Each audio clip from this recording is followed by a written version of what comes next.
Hello everyone. So in this video we are going to start with illustration number 16 of chapter Company Accounts Unit 2 CA Foundation. Let us start with the question reading first. A holds 2000 shares of 10 each on which he has paid rupees 2 as application money. B holds 4000 shares of 10 each on which he has paid rupees 2 per share as application money and 3 per share as allotment money. C holds 3000 shares of 10 each and has paid rupees 2 on application, 3 on allotment and 3 for the first call. They all failed to pay their arrears on the second and final call, and the directors therefore forfeited their shares. The shares are reissued subsequently for rupees 12 per share, fully paid up. Journalize the transactions being relating to the forfeiture and reissue. So, ये question को समझने के लिए सबसे पहले मैं बनवाऊंगी आपका एक वर्किंग नोट. ठीक है, we will make a working note. देखो अब कितने लोग हैं आपके? 3, राइट?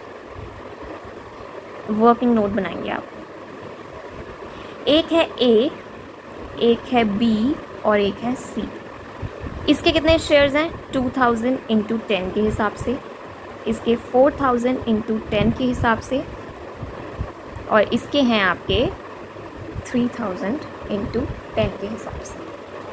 ठीक है, अब इसने जो पे किया है ऑन एप्लीकेशन 2 रुपये किया है, इसने जो पे किया है ऑन एप्लीकेशन 2 रुपये और आपकी अलॉटमेंट पे 3 रुपये. इसने जो पे किया है 2 रुपये एप्लीकेशन के, 3 रुपये अलॉटमेंट के, 3 रुपये फर्स्ट कॉल के. टोटल आपकी 3 चीज़ें बनती हैं, 4 चीज़ें बनती हैं. ठीक है, अब 4 कैसे पता चली मुझे?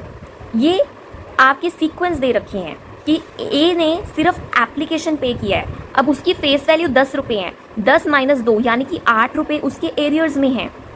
उसी तरीके से बी ने 2 और 3 5 रुपये पे कर दिए 2 अलग अलग स्टेप्स पे, लेकिन फेस वैल्यू तो 10 है ना, तो 10 माइनस 5 रुपये इसके भी एरियर में.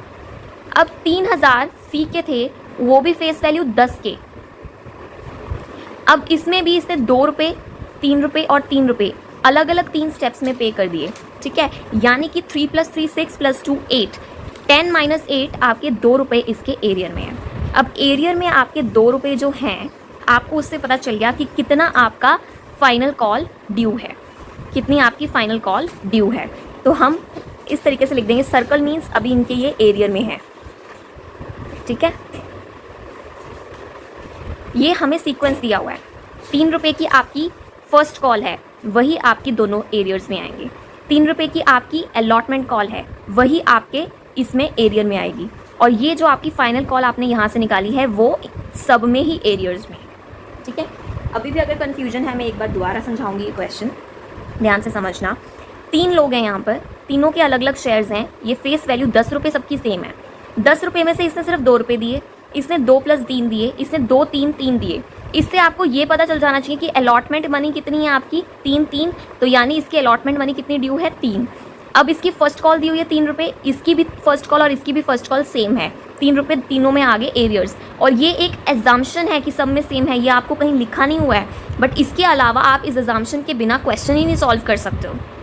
आई बात समझ में? और ये एग्जाम्पशन भी बहुत ज़्यादा वैलिड एग्जाम्पशन है. लोग भले ही 3 3 है, लेकिन कंपनी का क्राइटेरिया सबके लिए सेम है. सबको ही वो अलॉटमेंट पे इतने पैसे मंगवा रही है, फर्स्ट कॉल पे इतने मंगवा रही है और लास्ट कॉल पे इतने मंगवा रही है. तो सबके अलग अलग कैसे हो सकते हैं? सारों शेयर होल्डर्स को वो सेम क्राइटेरिया ऑप्ट करती है, सेम क्राइटेरिया देती है और सारे share holders same criteria opt करते हैं. ठीक है, तो आपको ये चीज़ एज एन माइंड में एग्जाम्पशन लिखनी है कि ये सबका सेम रहेगा और ये वैलिड एग्जाम्पशन है. प्लस इस एग्जाम्पशन के बिना आप ये क्वेश्चन भी सॉल्व नहीं कर सकते हो. ठीक है, प्लस अब ये आपके एरियर्स आपको पता चल गए और जो इन्होंने पे किया है आपको वो पता चल गया. अब क्वेश्चन कह रहा है कि जिन जिन ने जो पे किया है वो तो ठीक है, और जो पे किया है वो कर लिया गया है फोरफीट और बाकी चला गया एरियर्स में. सिंपल वही जो हर क्वेश्चन की कहानी है, आपको सेम एंट्रीज करनी है पास. तो फर्स्ट एंट्री हमारी क्या रहती है? Equity share capital account debit. ये जो एंट्री है आपको पता है ना, ड्यू की एंट्री जो हम करते थे उसकी रिवर्स होती है। सो कितने शेयर्स हैं बच्चे? 2000 प्लस 4000 6000 प्लस 3000 9000। तो 9000 शेयर्स हैं 10 रुपये फेस वैल्यू के हिसाब से, यानी कि 90,000। क्या कोई सिक्योरिटी प्रीमियम रिजर्व है क्वेश्चन में? नहीं है, क्वेश्चन में कोई सिक्योरिटी प्रीमियम रिजर्व नहीं है। तो नेक्स्ट स्टेप आएगा आपका इसमें शेयर एप्लीकेशन मनी।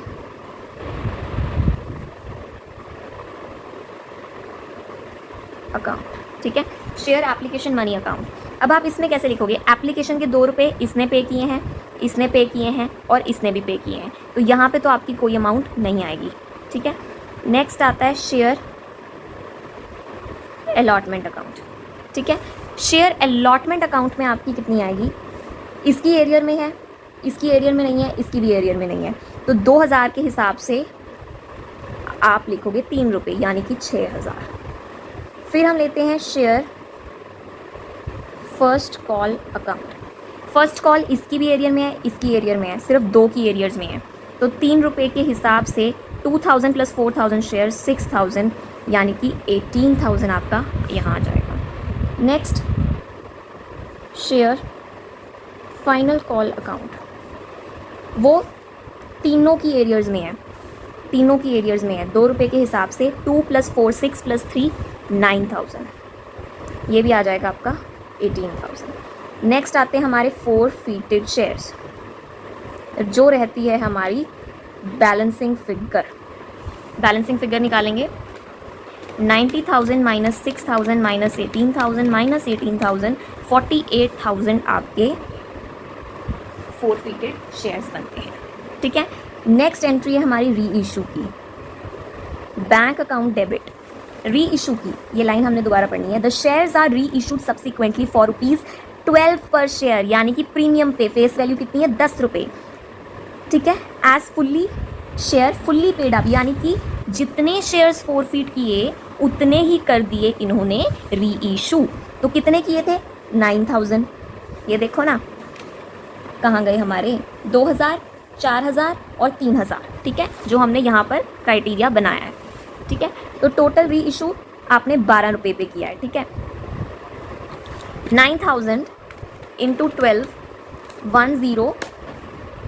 108,000, ठीक है। अब शेयर कैपिटल में बचा आपका जाता है हमेशा फेस वैल्यू, रेस्ट जाता है आपका सिक्योरिटी प्रीमियम में,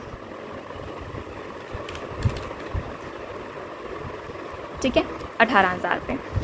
अब थर्ड एंट्री में ये करना हर बच्चा भूल जाता है, जितना फोरफीटेड शेयर्स है आपका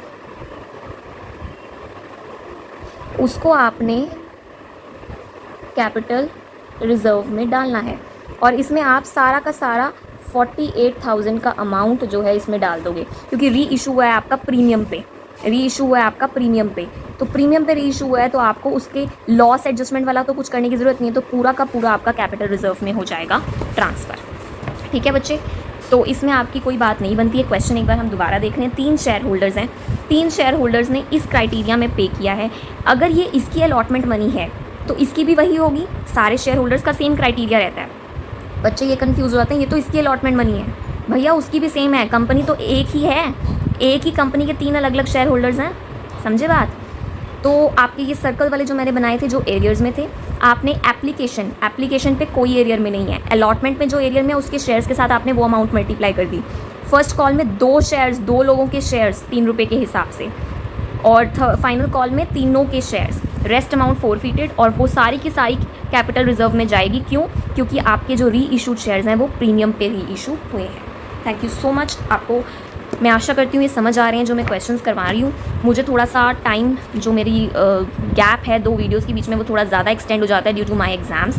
मेरे फाइनल एग्ज़ाम्स स्टार्ट हो रहे हैं परसों से, बट फिर भी मैं कोशिश करूँगी कि मैं ज़्यादा से ज़्यादा वीडियोज़ बना के आपको बेनिफिट दे पाऊँ। Thank you so much.